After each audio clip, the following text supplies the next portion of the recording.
오늘 말씀은 이 사사기 20장 이제 베냐민 지파가 어떻게 쇠약해지고 있는지, 그 모습이 어떻게 만들어져 가는지, 또 하나님은 여기에서 어떻게 개입하시고 어떻게 운행하시는지 우리는 그 모습을 찾아볼 수가 있습니다.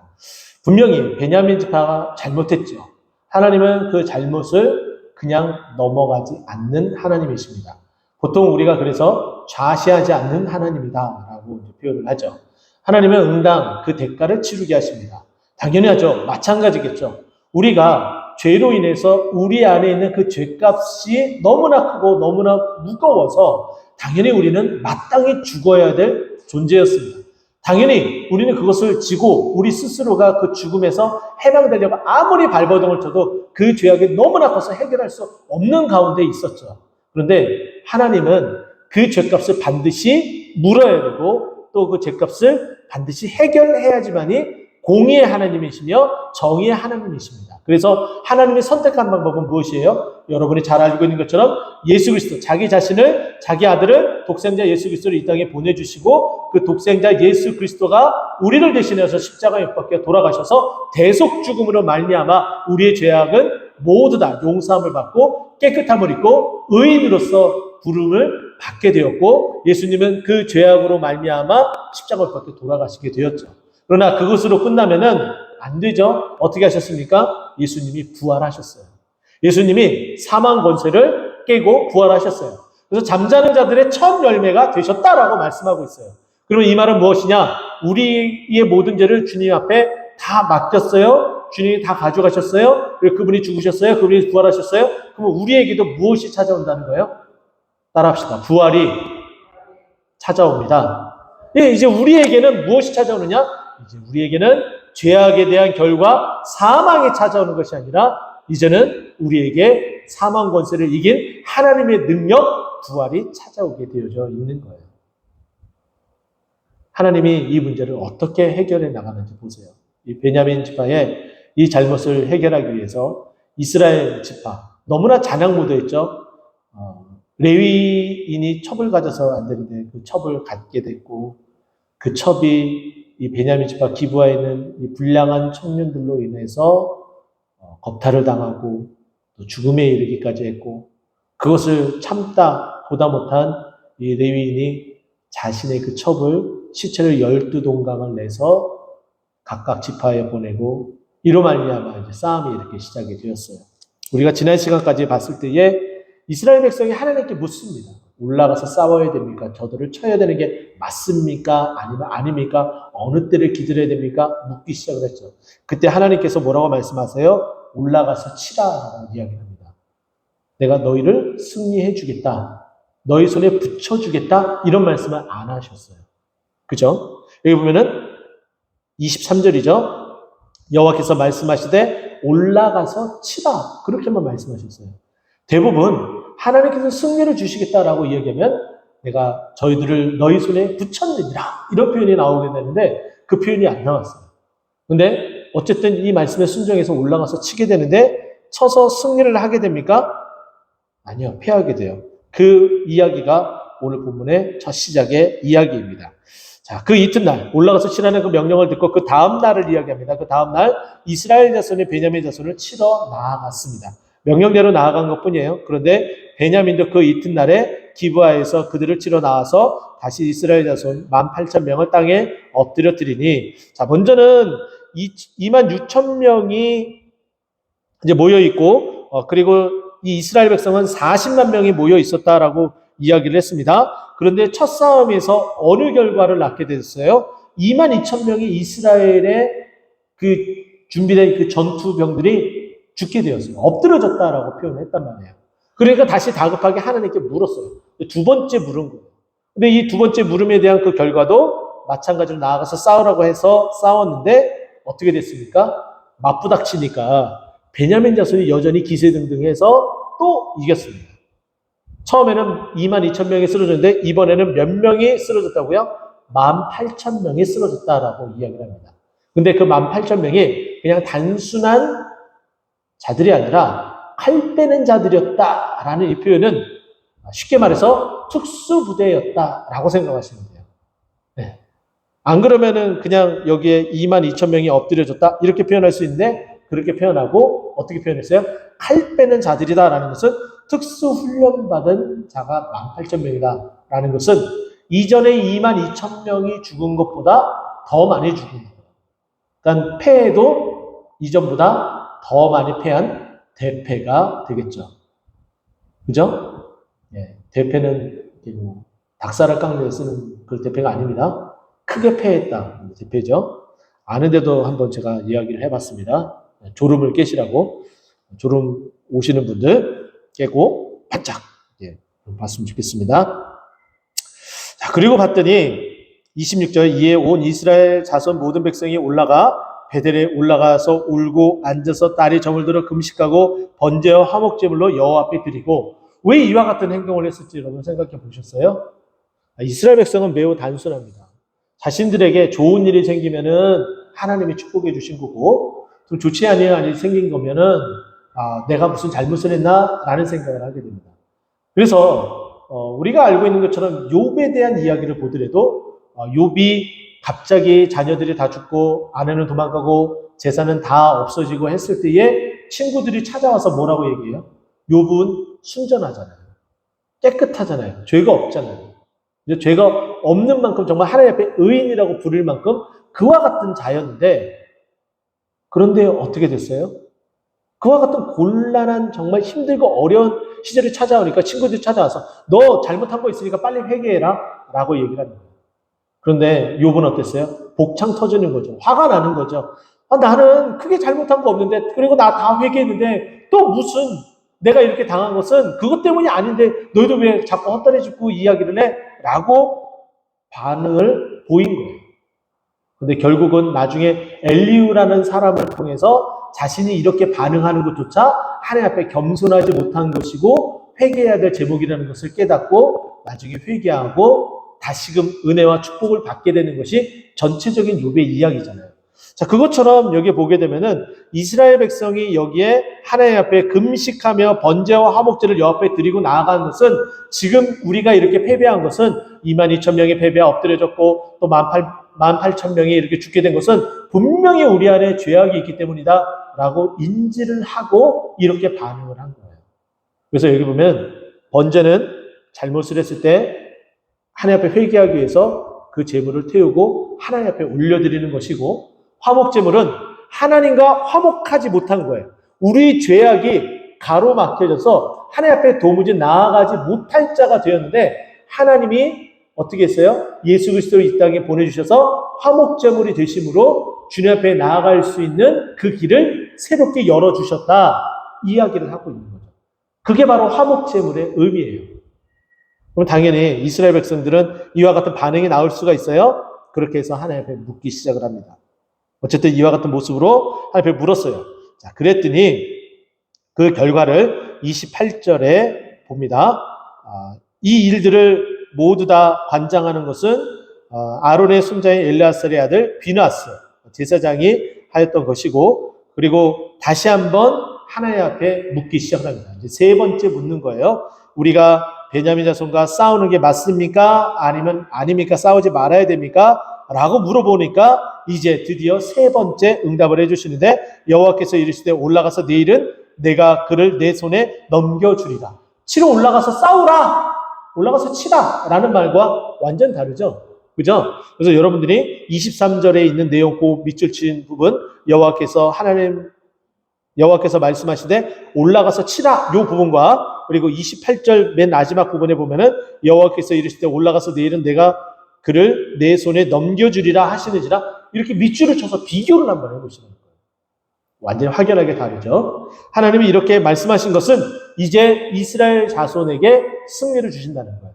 하나님께서 두 마리 토끼를 다 잡고 계시는 거예요. 하나님 이스라엘 전체를 다 관장하면서 이스라엘 자손이 교만하지 않고 이 일이 어디서부터 왔는지 그들도 징계를 받아야 되지만 더더군다나 누구도 징계를 받아야 되는 거예요.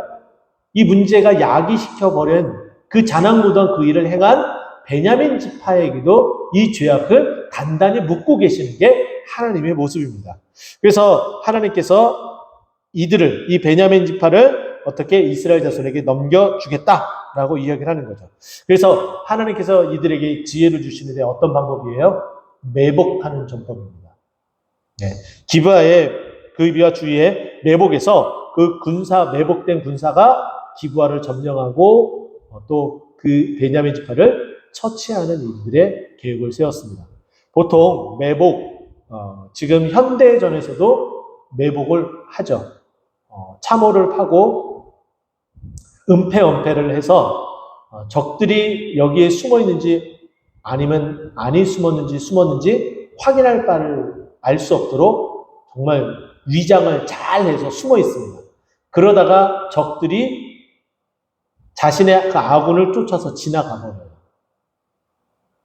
그러면 소위 말해서 진격하는 그들의 뒤쪽을 공격하는 거죠. 이와 같은 전술이 가능했기 때문에 현대전에서도 승리를 하게 됩니다.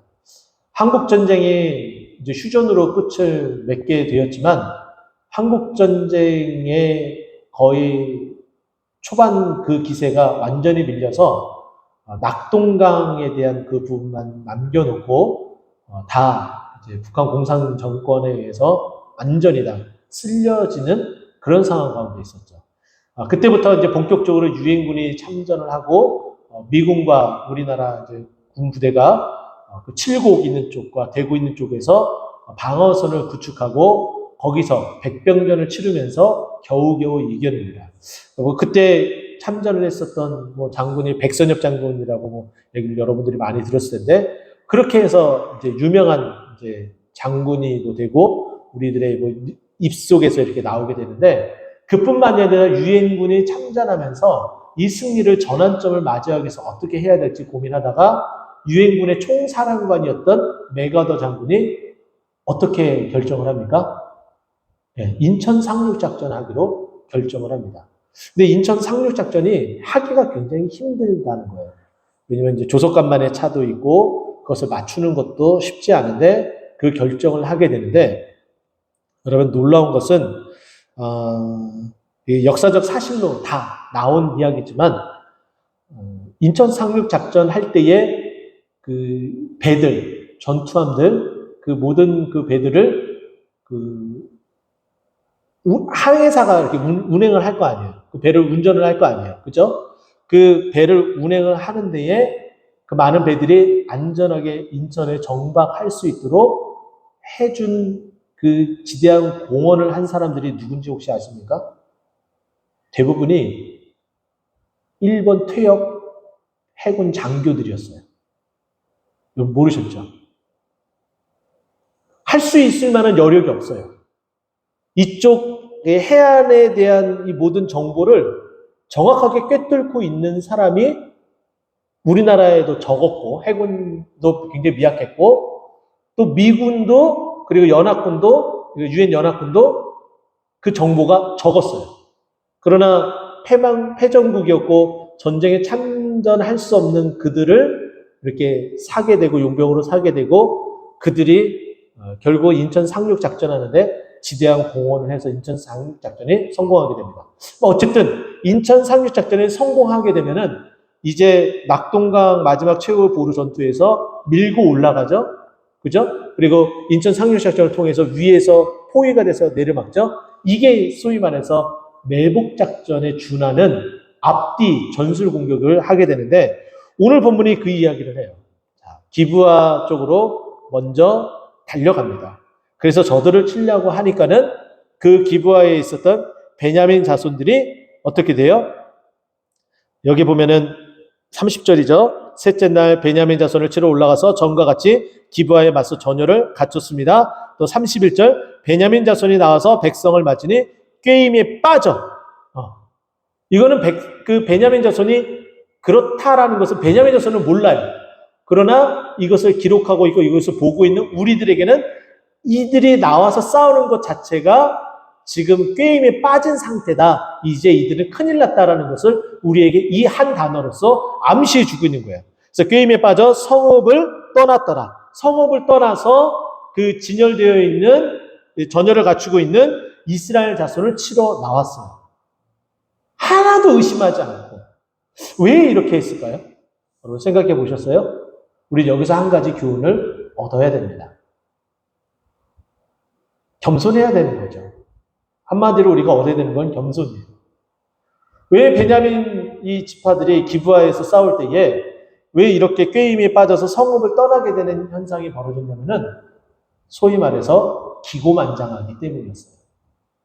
처음에도 싸워서 22,000명이 엎드려졌고 또 두 번째는 더 크게 숫자는 적었지만은 칼 빼는 자가 18,000명이나 죽게 되었으니 당연히 쟤들 또 와봤자 쟤네들 또 완전히 우리가 묵삽을 만들 수 있지 쟤네들 쯤이야 껌이지 뭐 이러면서 아무렇지도 않게 아무런 대비도 없이 겸손함이라고는 요만큼도 찾아볼 수 없을 정도로 기고만장하게 있는 거예요.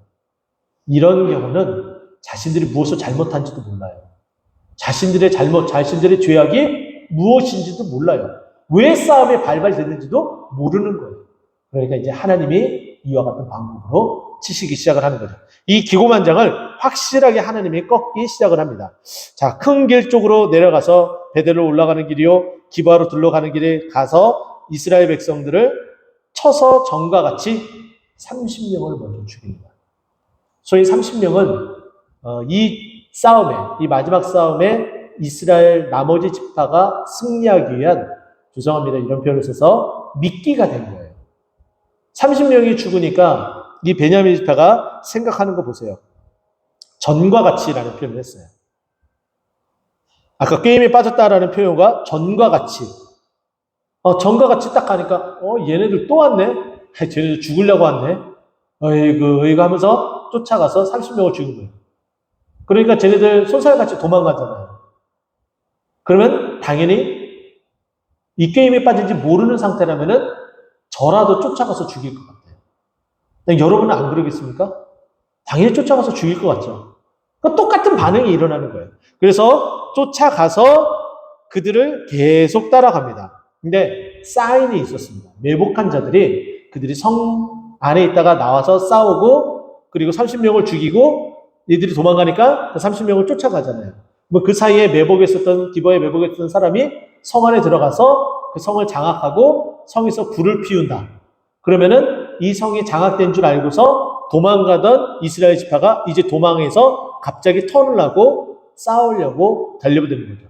그러면 이게 무슨 일인가 할 때 뒤에 보니까는 성이 불타있고 연기가 올라가고 저쪽에서도 함성과 함께 쫓아오게 되고 우리는 이제 완전히 당했구나, 쌓였구나, 우리는 이제 이 전쟁에서 승산이 없구나, 4분 5厘 도망가게 되는 상황이 벌어지게 되는 거예요. 그 이야기가 성경을 그대로 읽어나가면은 머릿속에 그림이 그려집니다. 자, 32절. 베냐민 자손이 스스로 이르기를 이들이 처음과 같이 우리 앞에 패한다 하나.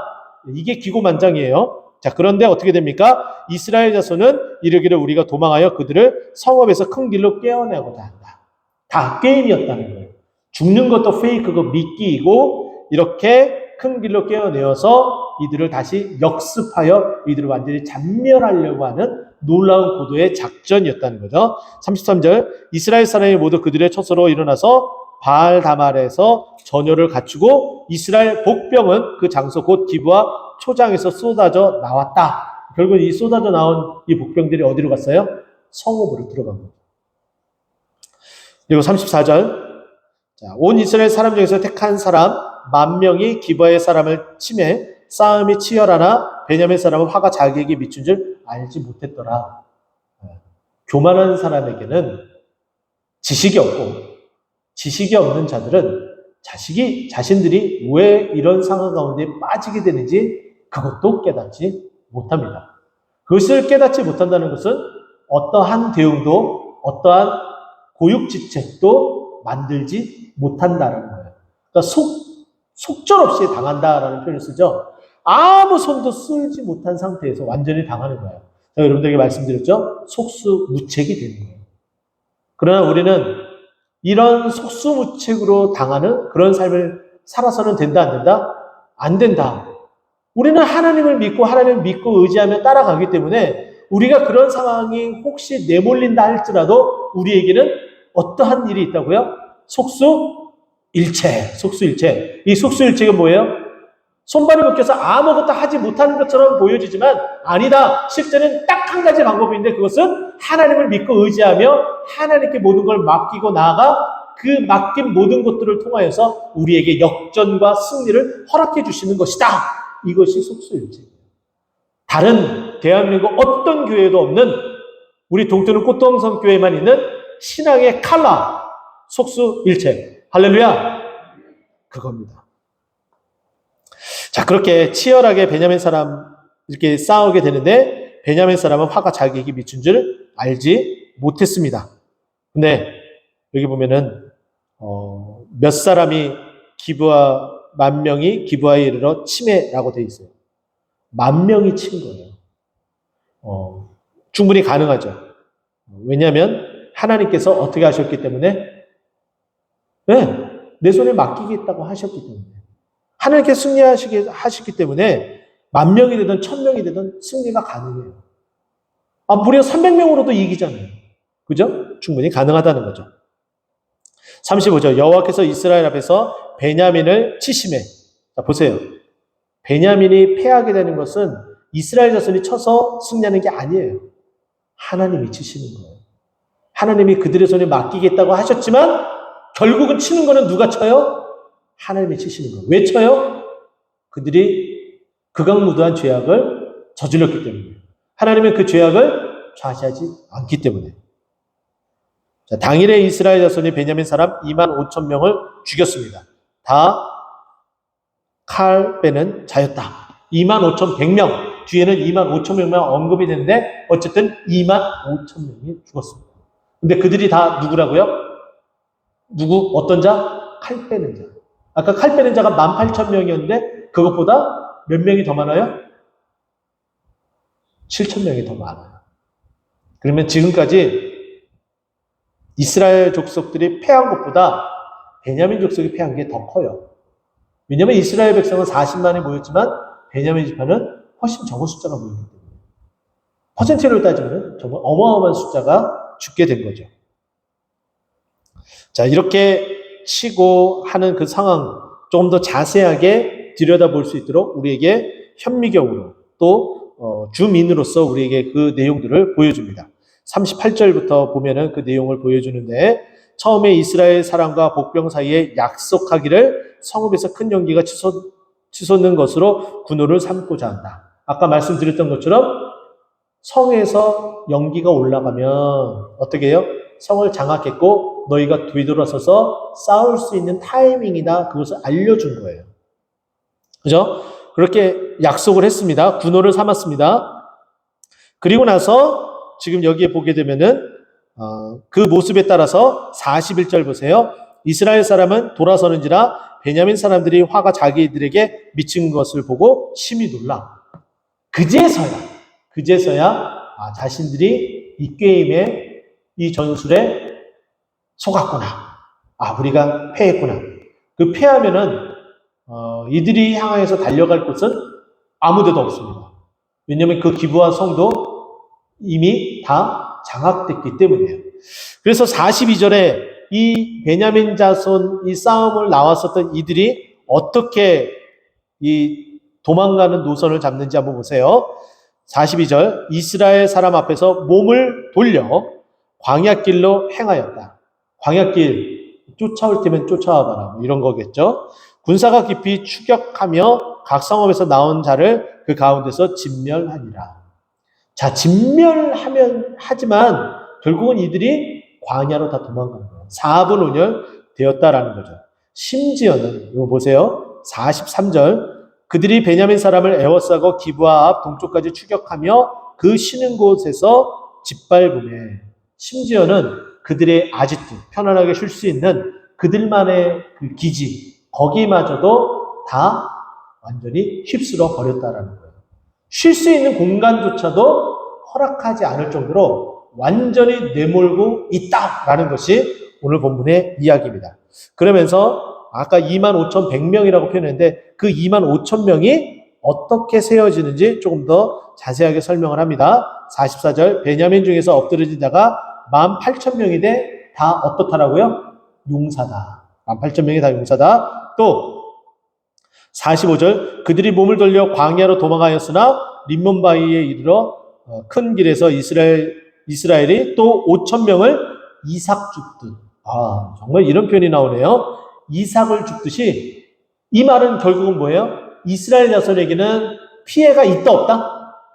없다. 너무 쉽게 이스라엘 족속들은 승리를 했다. 반면에 베냐민 지파는 속절없이 당하고 패하게 되었다. 이 표현을 이삭 줍기로 표현한 거예요. 설명이 이렇게 들어가야죠. 자, 또 급히 그 뒤를 따라 기돔에 이르러 또 2,000명을 죽였으니. 그러니까 요 상황 가운데 먼저는 18,000명이 죽고 그리고 쫓아가면서 죽인 인원이 몇 명이었다고요? 5,000명, 2,000명에서 7,000명. 그래서 도합 몇 명? 25,000명이 되는 겁니다. 그래서 46절 이날에 베냐민 사람으로서 칼 빼는 자 전체 나중에 죽은 그 7,000명도 다 용사이며 칼을 빼는 자였다라는 거예요. 그 25,000명이 다 용사였고 칼을 빼는 자였다라고 이야기를 하고 결국은 남은 자가 몇 명이 돼요? 47절 말씀 보면은 베냐민 사람 600명이 돌이켜 광야로 도망하여 림몬바위에 이르러 거기에서 몇 달 동안 숨어서 살아요? 넉 달 동안 숨어서 삽니다. 넉 달이면은 100일이 좀 넘죠? 100일하고 20일, 가깝게 되죠? 이 넉 달 동안 600명이 먹고 사는 것도 참 쉽지는 않은 일입니다. 광야에서. 얼마나 고생했을지 여러분 상상해 가시나요? 그 죗값을 톡톡히 치르는 거예요. 넉 달 동안. 근데 잔인하게도 48절 이스라엘 사람이 베냐민 자손에게로 돌아와서 그 성읍과 가축과 만나는 자를 다 칼로 치고 닥치는 성읍은 모두 다 불살랐더라. 결국은 베냐민 기브아에 있는 베냐민 자손은 딱 몇몇 명 살아남은 거예요. 600명. 만나는 사람마다 다 죽게 되죠. 그래서 우리가 알고 있는 것처럼 이렇게 되면은 우리가 하나님께 받은 이 12지파의 한 지파의 족속이 완전히 없어지는 거 아니냐. 우리가 계속해서 이와 같은 이 악심을 품고 정말 이들과 계속 싸워서 이들이 잔멸하게 되면은 한 지파가 없어지게 되면은 이건 하나님이 기뻐하시는 일이 아니다 라고 해서 고육지책으로 무슨 결정을 내려요? 이건 다음 시간에 나오게 되는데 어떤 결정을 내려요? 우리 각 지파의 처녀들을 모아서 이들에게 보내야 된다. 그래서 이들의 씨가 이어져야 된다. 그렇게 해서 베냐민 지파가 지워지지 않게 돼요. 결국은 그렇게 시간이 지나서 베냐민 지파에서 사울 왕이 나오게 되고 결국은 그 시간이 또 지나서 한참 후에 요나단이 나오고 또 후에 누가 나와요? 가장 작은 베냐민 지파의 사울이 나오게 되고 지난 시간에 말씀드렸죠? 우리도 마찬가지로 연약하고 부족하고 어디에 견줄 만한 것이 요만큼도 없는 부족하되 부족한 그런 자들 베냐민 지파 같은 우리가 나오게 되는데 그 베냐민 지파에게도 하나님의 은혜와 긍휼을 베푸셨고 그 사랑과 그 은혜를 힘입어서 이제 베냐민 지파 사울이 예수 그리스도를 전하는 데 힘쓰고 했던 것처럼 우리도 그것을 본받아 그리스도를 전하고 그리스도의 사랑을 나누고 하나님의 나라를 선포해야 된다. 내가 이렇게 말씀을 드렸잖아요. 이렇게 이 말씀이 스토리가 연결되어지는 겁니다. 오늘 말씀을 통해서 우리가 보는 것은 하나님은 그 죗값을 치르게 하시고 또 용서해 주시기도 하시고 또 하나님이 직접 개입하셔서 일하기도 하신다. 그리고 또한 우리는 교만하여 기고만장해서는 안 된다. 겸손하고 하나님이 주신 지혜로서 살아가야 된다. 이것을 꼭 기억하고 은혜 가운데 일주일을 승리하는 삶으로 살아가고 그 은혜 가운데 다시 만나는 우리 모두가 되었으면 좋겠습니다. 기도하겠습니다.